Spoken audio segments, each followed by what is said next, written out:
This is something new I'll be doing.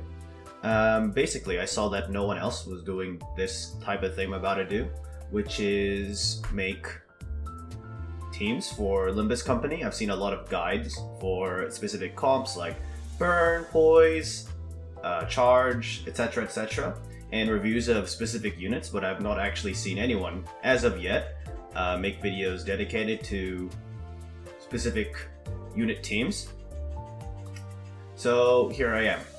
The goal of this will basically be just for people to get an idea of, hey, there's a team that's pretty cool, I want to try it, because late game there's basically no content except for maybe mirror dungeons and lowering your refraction railway time, and after doing it for such a long time it gets kind of boring unless you switch it up.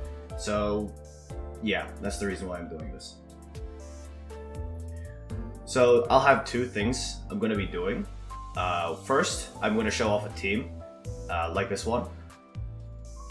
I'll be showing off a team for basically late game players to be able to try something new in the game. Maybe they've been using the same, I don't know, burn team with glimpse of flames to completely destroy mirror dungeons over and over again. I've been doing the same thing. And it gets kind of boring, and sometimes I want to play this game. So I try to come up with new teams. They're not optimal, of course, but they are fun to play, or at least different. So I enjoy playing it to switch it up. By no means are these teams objectively probably really good. There's probably a lot of, maybe not a lot of, probably a few optimizations here and there you could make to the teams, but the main goal of these teams are just for a starting point for a lot of people, or just some people, to be able to adjust them with their own units and improve them. If you have any improvements, do say it in comments. It'd be appreciated, because I also want to improve these teams, man.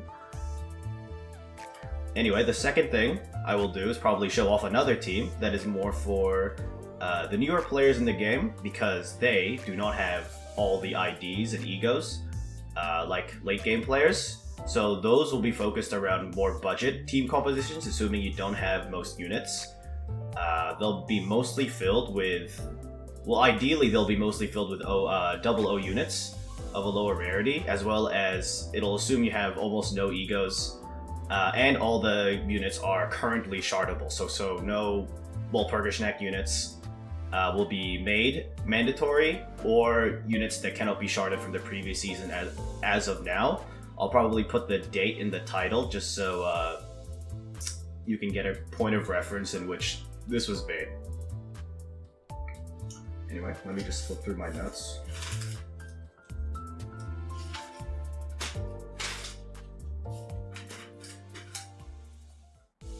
Okay, so these teams are made to be used in basically any sort of content, because in Mirror Dungeon you can have a lot of ego gifts, like, let's see, blue flip lighter, fragment of disc fragment that can give you a lot more ego generation, coughing cranes as well, that kind of completely ignore your team composition, so you don't have to build your sin affinities around them.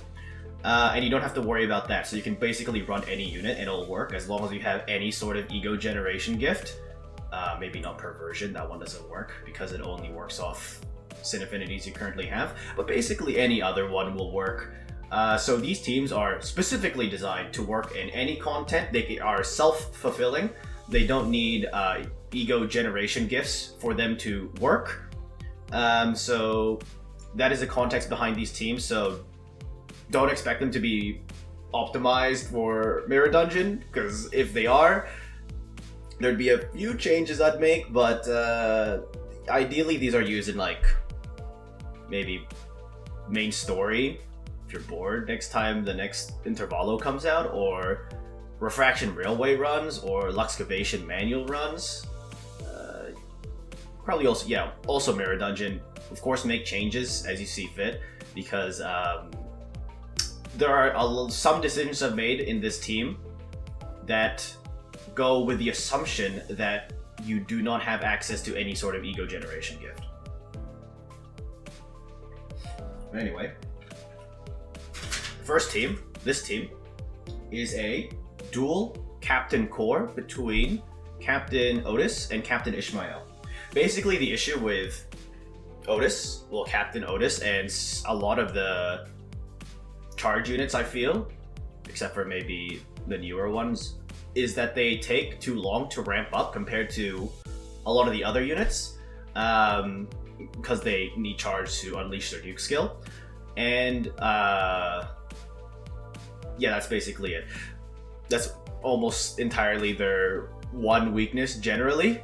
Otherwise, they're super good units, which is why I think Captain Ishmael would be very good in these sorts of comps, or including her in charge teams, because first off, a lot of charge units for some reason, not even for some reason, a lot of charge units have a lot of pride skills, like a egregious amount of pride skills. Even though they're envy based, their main things are pride. So this is really, really useful for proccing Ishmael's skill 2, Pursue Them to the End, which has assist attack, which lets a unit use their skill 1 again. And it is formatted in such a way that most charge units' primary skill for ramping is their skill 1. So the more skill 1s they can use, the faster they ramp.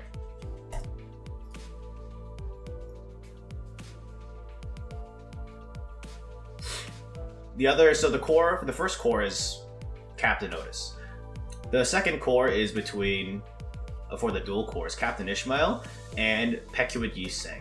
Pequod Yisang is an interesting 2-star unit who rivals the DPS output of a lot of 3-stars, but the conditional for him to get that is pretty difficult outside of Mirror Dungeon, due to him needing a very high poise count to get this effect consistently.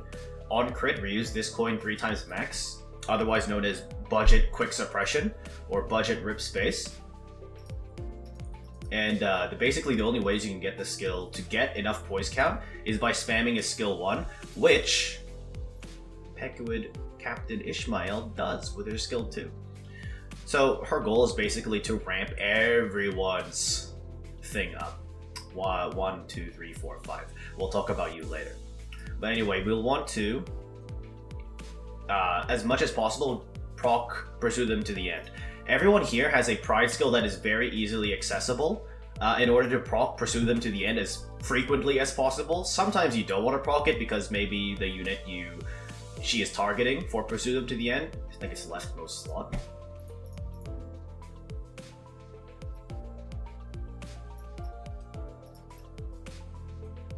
Oh, sorry, it's rightmost slot to the captain. Sometimes you don't want to proc pursue them to the end. In that case, you just don't use it. Maybe like you use your pride skills that turn because they're really strong, like leap or frontal assault from. Is it frontal assault? Look at it. I have no idea.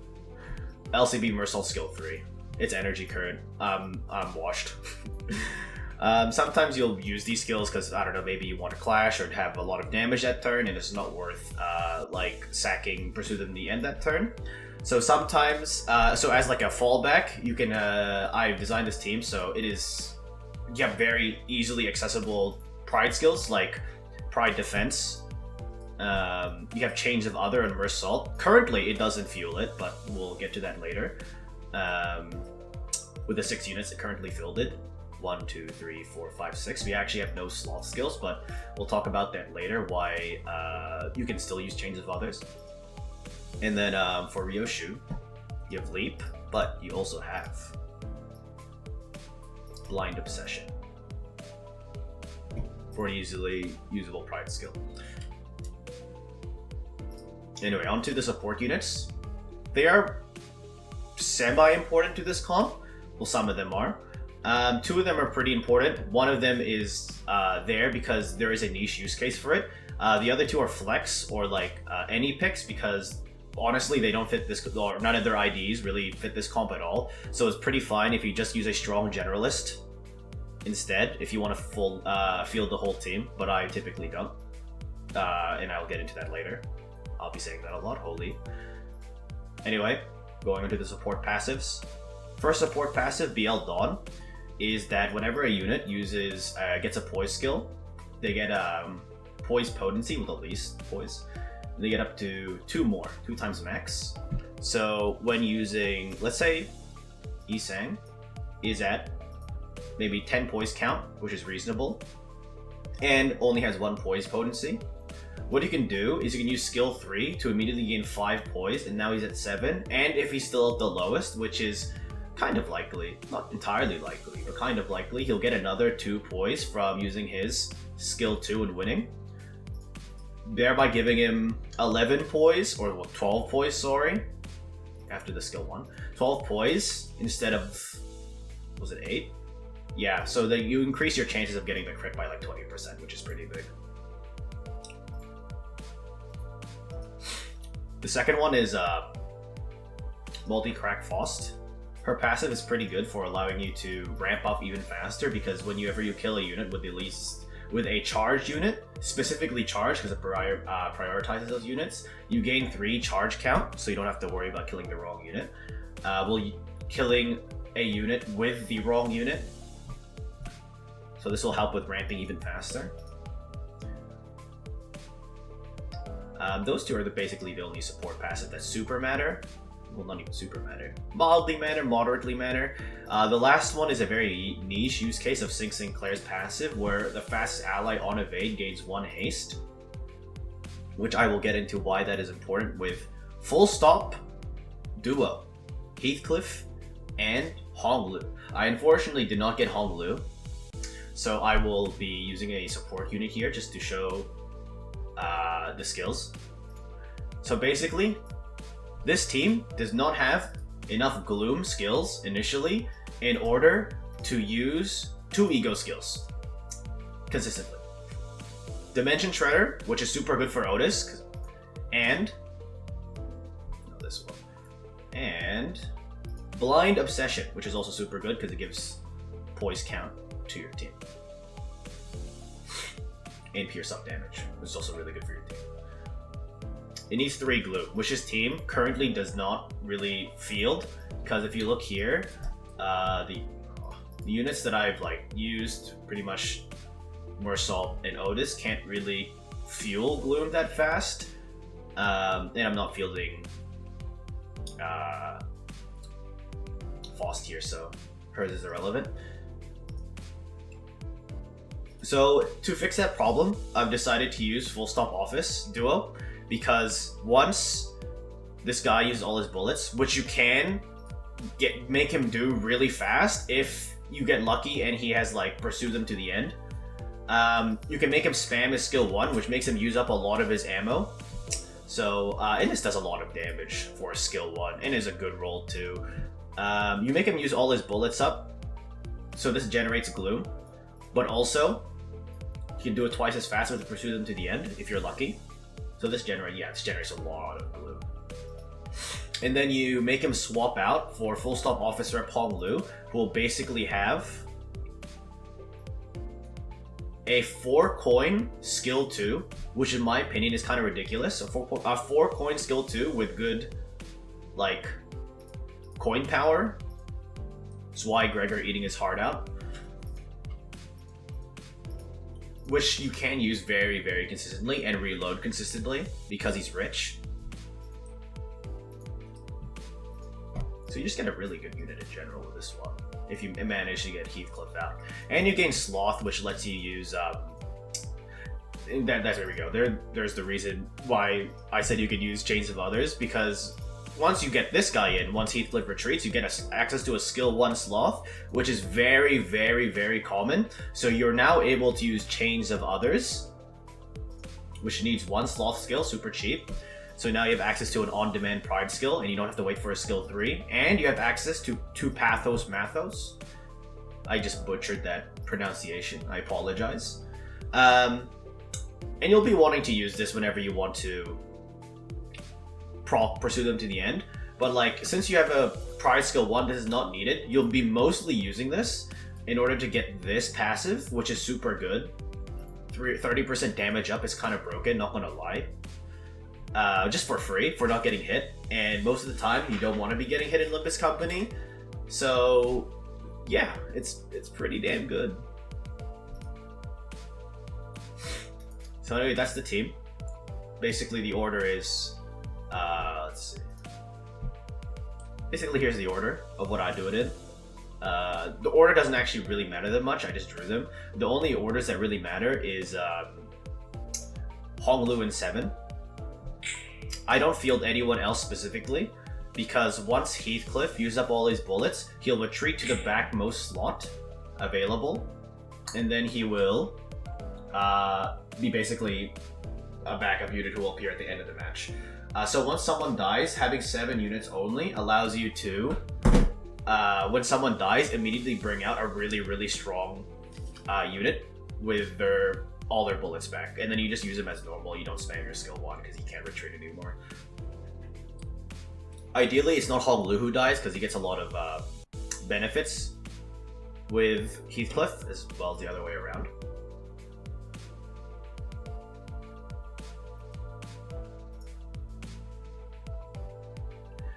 Yeah, but that's how I'd use them.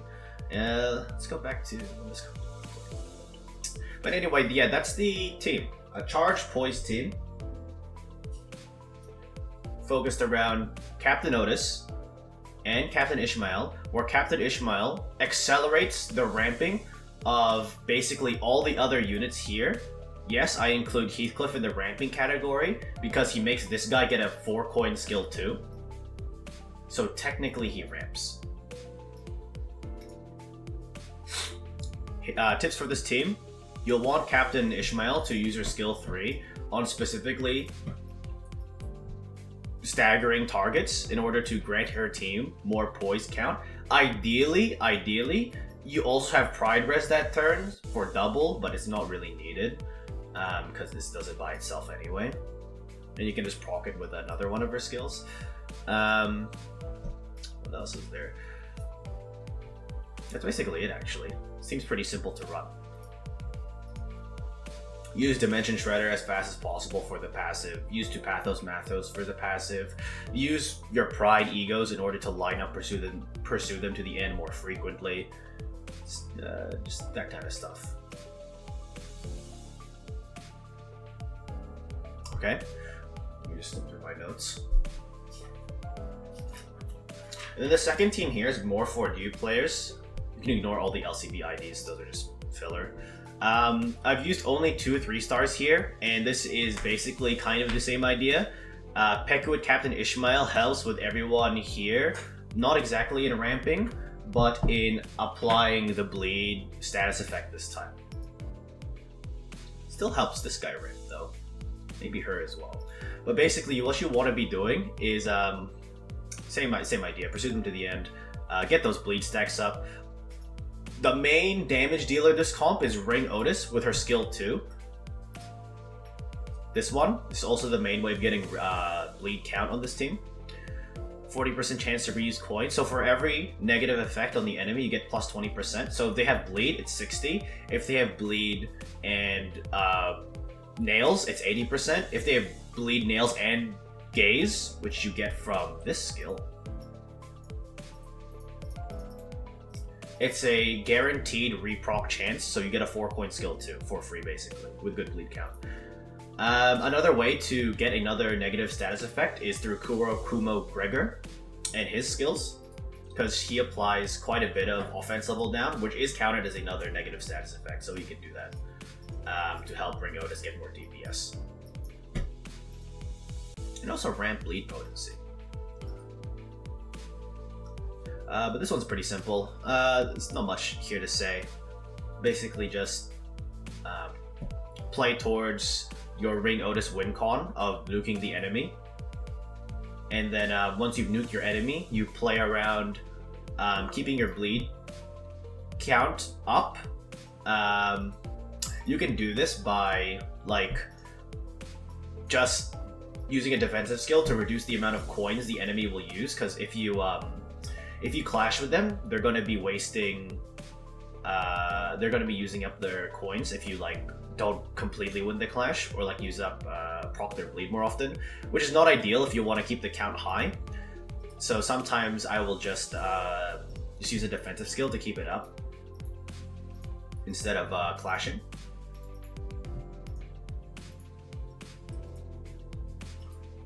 And then yeah, that's about it for this team. So I think it's a pretty good team for a beginner player, because Ring Outis can be used in a lot of early game team compositions if you don't have much units, because she's a very flexible unit due to her skill 2 doing so much damage and being able to be used in basically any composition.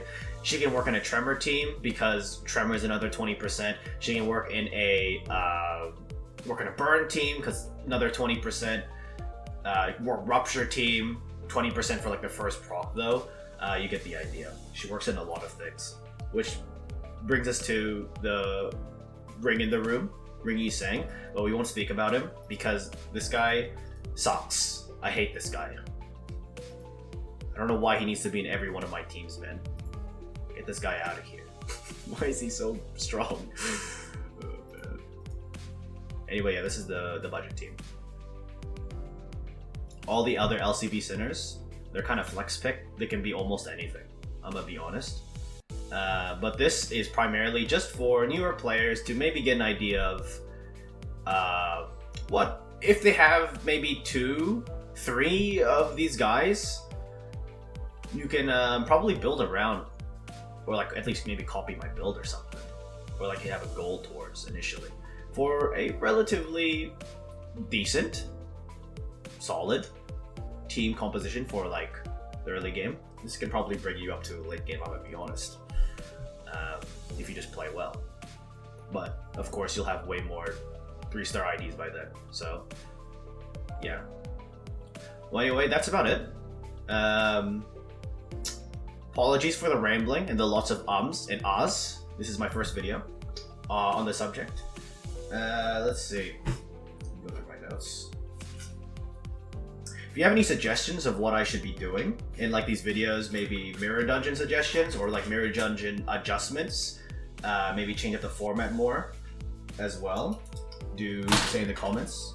Any criticisms or suggestions would be appreciated. If you watch until the end, I appreciate you for watching. Thanks, man. Appreciate it. Really gives me 5 Pride Ego resources, bro. That's about it. See you guys next time.